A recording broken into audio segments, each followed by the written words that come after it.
तरह से प्रोग्राम में आपको एक क्वेश्चन के थ्रू मल्टीपल क्वेश्चन प्रोवाइड कराएंगे। जैसे कि अगर आप इसको देखें,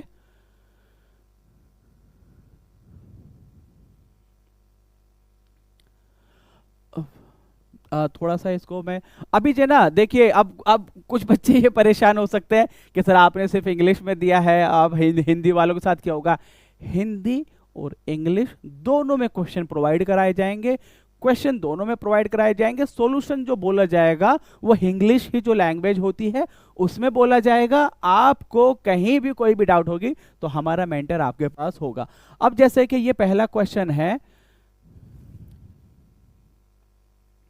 दिख रहा है? हाँ मेरे ख्याल से दिख रहा होगा ठीक से। देखिए पहला है, which of the following statement about the first amendment of the constitution is are true. इसमें से कौन सा ऐसा स्टेटमेंट है जो पहला संविधान में अमेंडमेंट हुआ था उसके बारे में सही है। पहला स्टेटमेंट है कि फर्स्ट अमेंडमेंट वाज इनेक्टेड, यानी कि पहला जो अमेंडमेंट हुआ था वो कब हुआ था? 1952 में हुआ था पहला स्टेटमेंट। अभी आप इसको देखिए, फर्स्ट अमेंडमेंट 1952 में। First amendment was enacted before the first general election. ये आप कॉन्सेप्चुअल देखिए, अब आपने पढ़ा होगा कि पहला अमेंडमेंट किस साल में हुआ था, बिल्कुल पढ़ा होगा, लेकिन अब आप जोड़ के देखिए कि फर्स्ट जनरल इलेक्शन कब हुआ है और फर्स्ट अमेंडमेंट कब हुआ है। ये इस तरह से इन दो स्टेटमेंट को जोड़ा। It was enacted by the provisional parliament, यानी कि अभी तो पहला जनरल इलेक्शन हुआ ही नहीं है, उससे पहले जो पार्लियामेंट थी, यानी कि जो कॉन्स्टिट्यूएंट असेंबली पार्लियामेंट की तरह भी काम करती थी, तो उसने इसको इनेक्ट किया था। तो यहां जो है पहला अमेंडमेंट हुआ था वो हुआ था 1951 में। पहला अमेंडमेंट हुआ था 1951 में। जब आप पहला स्टेटमेंट हटा देंगे तो ये हटा, ये हटा, ये आपका बचा 2 ऑप्शन, यानी कि 2 and 3 ओनली, यानी कि ये पहले जनरल इलेक्शन से पहले अमेंडमेंट आया था और it was enacted by the provisional parliament. तो ये हो गया इसमें। अब इसी तरह से हम चलते हैं, जैसे एक और डेमो के तौर पर है ये क्वेश्चन। मैं आपको ऐसा नहीं कि मैं यहां आपको पढ़ा रहा हूं, बस मैं आपको दिखाना चाह रहा हूं कि हम क्या कोशिश कर रहे हैं आप बच्चों के लिए और किस तरह से हम, आपका फीडबैक होगा, इसको और बेहतर करेंगे। Which of the following has not been provided by the 44th constitution amendment act of the constitution relating to the national emergency, यानी कि जो 44वां कॉन्स्टिट्यूशन अमेंडमेंट एक्ट था उसके द्वारा इनमें से क्या चीज प्रोवाइड नहीं की गई थी। तो 44, पहले तो जैसे 42 आप जानते हैं, जिसको मिनी कॉन्स्टिट्यूशन भी बोलते हैं। अब 44 है, 44 ने जो 42 में गलतियां हुई थी उनको सुधारा था, या जो नेशनल इमरजेंसी हुई थी उसके प्रोसीजर को चेंज किया था। तो आइए हम देखते हैं, proclamation of national emergency will not be issued by the president unless there is a written recommendation of the cabinet. अब इस लाइन से मैं आपको बताइए, मैं दिखाता हूं कि किस तरह से क्वेश्चन निकलते हैं। पहला क्या है, इससे पहले तक क्या था कि सिर्फ और सिर्फ प्रेसिडेंट ने कह दिया कि नेशनल इमरजेंसी है तो है, उसके लिए रिटन रिकमेंडेशन की जरूरत नहीं थी। क्या थी? रिटन रिकमेंडेशन की जरूरत नहीं थी। यह चेंज किया 44th कॉन्स्टिट्यूशन अमेंडमेंट एक्ट ने, यानी कि रिटन रिकमेंडेशन की जरूरत होगी कैबिनेट की। अब एक और क्वेश्चन है, जब आप यूपीपीसीएस और बीपीएससी के क्वेश्चन देखेंगे तो उसमें मेंशन है कि क्या कैबिनेट वर्ड कॉन्स्टिट्यूशन में मेंशन है? क्या कैबिनेट वर्ड कॉन्स्टिट्यूशन में मेंशन है? तो हां, वो मेंशन है। 44th कॉन्स्टिट्यूशन अमेंडमेंट एक्ट से ऐड हुआ था ये, और इसको डेफिनेटली ये मेंशन है। ये तो एक क्वेश्चन ये बन गया, एक क्वेश्चन रिटन रिकमेंडेशन का हो गया। 44th अमेंडमेंट एक्ट से पहले आपका बिना रिकमेंडेशन के नेशनल इमरजेंसी लगाई जा सकती थी।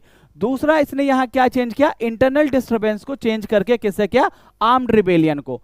इंटरनल डिस्टर्बेंस जो एक बहुत ही वेग टर्म था, जो पहले ही एक इमरजेंसी चल रही थी और उसके सब्सिक्वेंटली दूसरी जो नेशनल इमरजेंसी लगाई गई थी 25 जून 1975, वो इसी बेस पर लगाई गई थी कि इंटरनल डिस्टर्बेंस के बेस पर।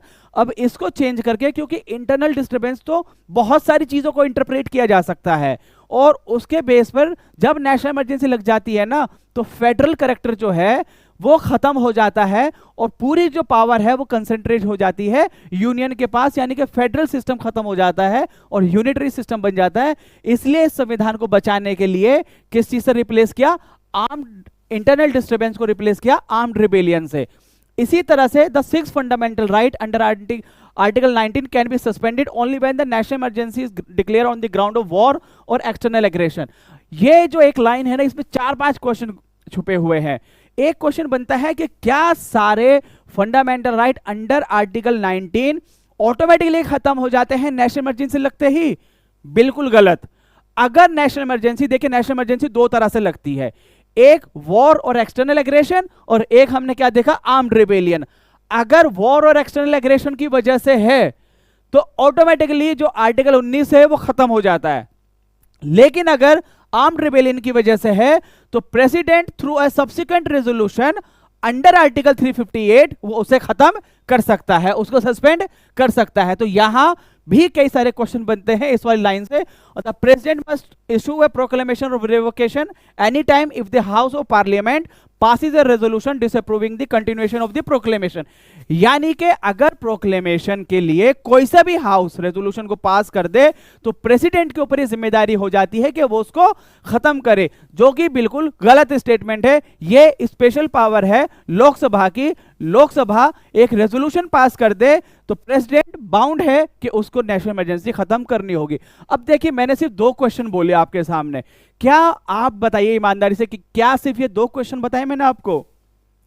इसी तरह से जब हम 30 क्वेश्चन आपके साथ डिस्कस करेंगे तो आप अंदाजा लगाइए कि कितने क्वेश्चन आपके हम तैयार कराएंगे और किस तरह से एक रिवर्स इंजीनियरिंग में आपका हम पूरा जो कॉन्सेप्ट है, कॉन्सेप्ट की भी पूरी कोशिश करेंगे और हम ज्यादा से ज्यादा इंफॉर्मेशन देने की पूरी कोशिश आपको करेंगे।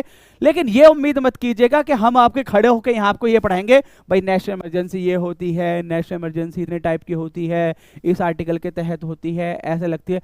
बेसिक हम नहीं पढ़ाने वाले, हम रिवर्स में चलेंगे, ठीक है? तो आप मेहनत कीजिए, आप चलिए 10%, हम चलेंगे 90%। ज्यादा नहीं बोल रहा हूं लेकिन आपसे बहुत ज्यादा मेहनत करेंगे, आपसे बहुत ज्यादा मेहनत करेंगे आपकी कामयाबी के लिए। यह प्रोग्राम है हमारा जो मैंने आपको दिखाया था, तो कहां गया?